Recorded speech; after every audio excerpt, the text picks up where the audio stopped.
आज के इस वीडियो में हम जानने वाले हैं what is eBay bill in tally prime. आइए देखते हैं। यदि आप हमारे चैनल पर नए हैं तो हमारे चैनल को सब्सक्राइब करें, बेल आइकन को दबाएं ताकि हमारा लेटेस्ट वीडियो आप तक पहुंच सके।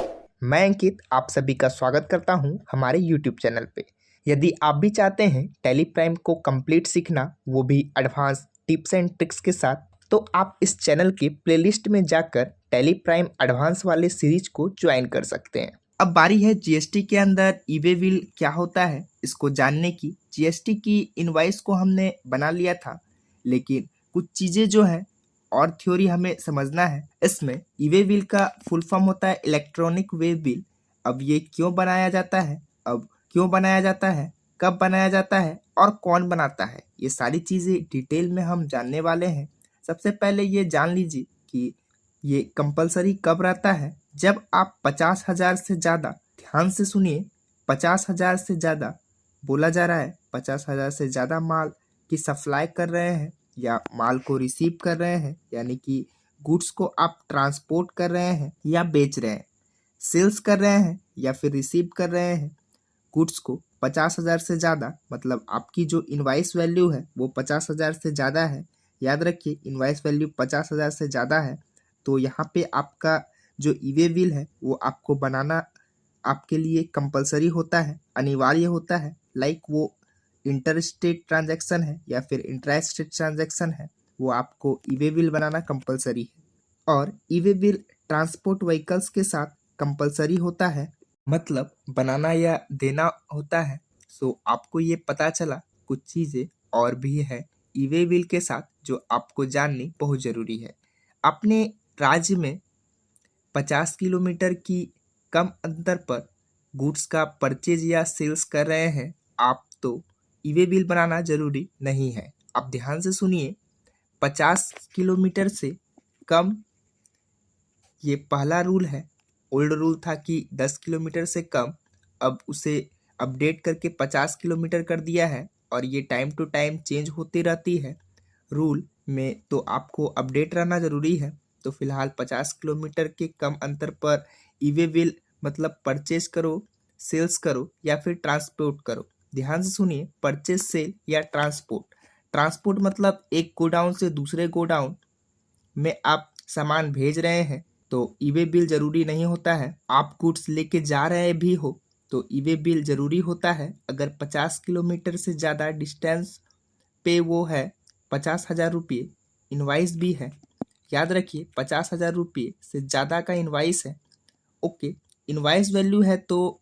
और एक चीज़ें आपको यहाँ पर नोट करनी है कि कुछ चीज़ें ऐसी हैं, जैसे आप गुड्स को फाइनल वर्क के लिए भेज रहे हैं, जॉब वर्क्स के लिए भेज रहे हैं, तो उस टाइम पे वहाँ पे आपको ईबे बिल बनाना है। 50,000 की इनवाइस नहीं भी बनती है तो भी याद रखिए, मतलब सपोज आपकी कुछ चेयर्स है और चेयर्स को आप व्हील लगाने के लिए कहीं पे और भेज रहे हो, फाइनल गुड्स या जॉब वर्क के लिए भेज रहे हो, जॉब वर्क्स जो दूसरी जगह पे हो रहा है ऐसे जगह पे, तो आप ट्रांसपोर्ट कर रहे हो वहाँ पे, तो 50,000 के नीचे का बिल है तो भी आपको ईबे बिल कंपलसरी बनाना है। वहाँ पे इनवाइस वैल्यू मैटर नहीं करता है, लेकिन वो जॉब वर्क्स के लिए भेजा जा रहा है तो वहाँ पे आपको याद रखना है ईबे बिल बनाना कंपलसरी है। कैसे बनाना है आगे चल के हम देखेंगे, राइट। सो ईबे बिल कौन बनाएगा?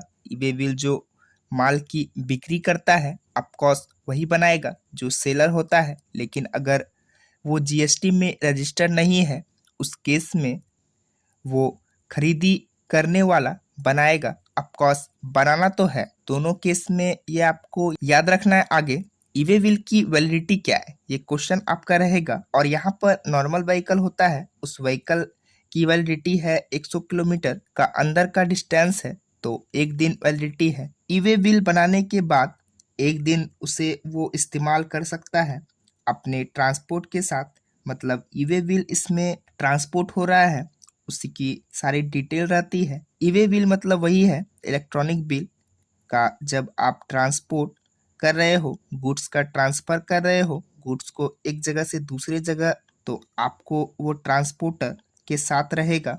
वो ईबे बिल एक दिन उसकी वैलिडिटी है, लेकिन वो 100 किलोमीटर से ज़्यादा जाता है तो लाइक एक डे एडिशनल आपको मिल जाता है। ऐसे पर 100 किलोमीटर के हिसाब से वहाँ पर एक दिन एडिशनल आपको मिल जाता है। और वो बिग मोटर व्हीकल्स है, वहाँ पे 20 किलोमीटर के अंदर ही एक दिन मतलब 20 किलोमीटर का डिस्टेंस है तो 1 डे वैलिडिटी है, और 20 किलोमीटर से ज़्यादा है तो 1 डे एडिशनल आपको वहाँ पर मिल जाता है, राइट। ओके, तो ये तो आपने समझ लिया ईवे व्हील पोर्टल कौन सा है। ईवे व्हील nic.in या जीएसटी पोर्टल पे भी ईवे व्हील ऑप्शन आपको मिल जाता है, वहाँ से भी आप पोर्टल को विजिट कर सकते हैं। यहाँ पर मैं आपको कुछ स्क्रीनशॉट के माध्यम से समझाने वाला हूँ कि जब आप ईवे व्हील के पोर्टल पे जाएंगे तो ईवे व्हील सिस्टम लॉगिन रहेगा। लॉगिन में यूज़र आईडी और पासवर्ड डालना है, उसके बाद आपको कैप्चा फिल करना है सही और फिर लॉगिन पर क्लिक करना है। तब आप अपने पोर्टल पर लॉगिन हो जाएंगे। यहाँ पे आपको मिल जाता है ईवे व्हील ऑप्शन लॉगिन करने के बाद, और उसके अंदर जनरेट ईवे व्हील ऑप्शन आता है, जो क्लिक करने के बाद कुछ इस तरह की स्क्रीन आपके सामने में आएगी। यहाँ पे ये मिडिल वाला रो आपको देखना है जो मैंने हाईलाइट किया है, और उसमें अगर आप ध्यान से देखें तो यहाँ पे ऑप्शन आ रहा है आउटवर्ड और इनवर्ड, यानी कि आप गुड्स को सेल कर रहे हो तो आप आउटवर्ड चूज करेंगे और आपका यहाँ पे आप अपना जीएसटी नंबर इंटर करेंगे। बाकी सारी डिटेल आपका ऑटोमेटिक आ जाएगी, एड्रेस, प्लेस और पिन कोड वगैरह, जो कि ये स्क्रीनशॉट में आपको मैंने बताया। ओके, तो आउटवर्ड यहाँ पे आपको पता चला। आउटवर्ड अगर आप करते हैं तो यहाँ पे आपका बिल फ्रॉम में नाम आ जाएगा, और बिल टू में जिसको आप बेच रहे हो उसका डिटेल यहाँ पे आ जाएगा, लेकिन उसमें भी आपको जीएसटी नंबर इंटर करना है।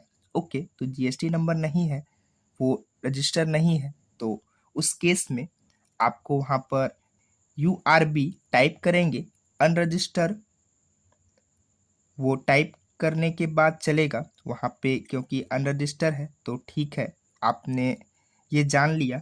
आउटवर्ड, यदि आप इनवर्ड क्लिक करते हैं तो ऑटोमेटिकली क्या होगा, ये बिल फॉर्म में उस पार्टी का एड्रेस यहाँ पर बिल फॉर्म में आपको करना होगा। यहाँ पे आपके टाइप ब्लैंक हो जाएंगे और यहाँ पे आपका डिटेल आ जाएगा ऑटोमेटिकली। आप परचेस कर रहे हैं गुड्स तो आपका डिटेल यहाँ पे आएगा, और पार्टी का डिटेल बिल फ्रॉम में पार्टी का डिटेल भरना होगा। इनवर्ड करते हो तो आप जीएसटी नंबर उस केस में बना रहे हैं जिसमें पार्टी रजिस्टर्ड नहीं है, यू आर अनरजिस्टर्ड पर्सन, तो जीएसटी नंबर के बॉक्स में आप URP टाइप करेंगे, मतलब अनरजिस्टर्ड पर्सन, और इनवर्ड में क्लिक करेंगे। याद रखिए तो UNP है, तो आप उस केस में परचेज के टाइम पे आपने खरीद लिया है तो आप बना रहे हैं, तो आप दोनों टाइप, मतलब आप सप्लाई कर रहे हैं गुड्स का या फिर गुड्स को रिसीव कर रहे हैं। इनवर्ड मतलब रिसीव करो, सप्लाई करो, सेल्स कर रहे हो, आउटवर्ड है तो उस केस में आप बना सकते हैं। यहाँ पर आपने आउटवर्ड सेलेक्ट किया और आप सप्लाई कर रहे हैं या एक्सपोर्ट कर रहे हैं या जॉब वर्क के लिए कर रहे हैं।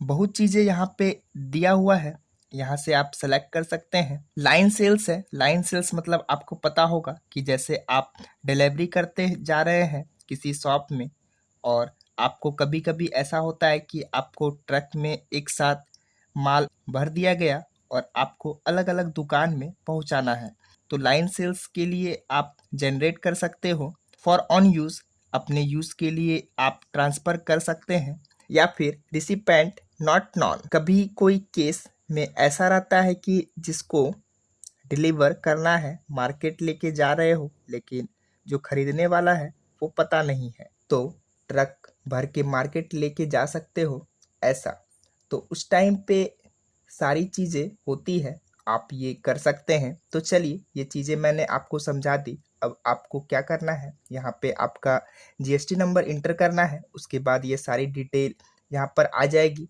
नेक्स्ट स्क्रीनशॉट में क्या है मैं आपको दिखाना चाहूँगा, यहाँ पर बिल टू डायरेक्टली आ गया। बिल टू में आपको जीएसटी नंबर यहाँ पे इंटर करना है, आपका डिटेल तो आ गया बिल फ्रॉम में। अब बिल टू में क्या होगा, जीएसटी इंटर करोगे, उस पार्टी की पूरी डिटेल यहाँ पर आ जाएगी। अगर नहीं है तो यूआरपी टाइप करो, अनरजिस्टर्ड पर्सन, यहाँ पे ओके। ये ऑनलाइन पोर्टल में आपको मिल जाएगा। ऐसा जीएसटी नंबर इंटर करने के बाद सारा डिटेल आ जाता है, ज़्यादा कुछ सोचने की ज़रूरत नहीं है। यहाँ पर नीचे आपको गुड्स ऐड करने का ऑप्शन है, जैसे यहाँ पे देखिए ऐड किया गया है, उसका पूरा डिटेल ऐड है। और नीचे विद इन स्टेट रहेगा तो CGST, SGST, और अदर स्टेट रहेगा तो IGST। यहाँ पर अमाउंट दिखाई देगा, तो ये अमाउंट यहाँ पर आ चुका है। एग्जाम्पल के लिए प्लस पर क्लिक करके आप और भी गुड्स ऐड कर सकते हैं। तो यहाँ पर एक डिटेल है जो कि आपको पहले भरनी है। ये सारी चीज़ें पार्ट ए में भरनी रहती है। और अब आइए देखते हैं पार्ट बी में आपको क्या क्या भरनी रहती है। आपको व्हीकल्स नंबर कंपलसरी रहता है। व्हीकल्स नंबर नहीं है तो आपको ट्रांसपोर्ट आईडी डालना पड़ेगा। ट्रांसपोर्ट आईडी डालने के बाद ये यहाँ पे ई-वे बिल जनरेट के लिए आप जा सकते हैं। फिर व्हीकल नंबर डालने के बाद तो ये पार्ट बी की डिटेल है जो ट्रांसपोर्ट आईडी डालने के बाद इंटर करेंगे और ऑटोमेटिक बाकी चीज़ें आ जाएगी। और फिर आप उस ट्रांसपोर्ट आईडी को आप ई-वे बिल का जो भी नंबर दोगे वो वहाँ पे व्हीकल नंबर डाल सकता है। ऐसा है, राइट।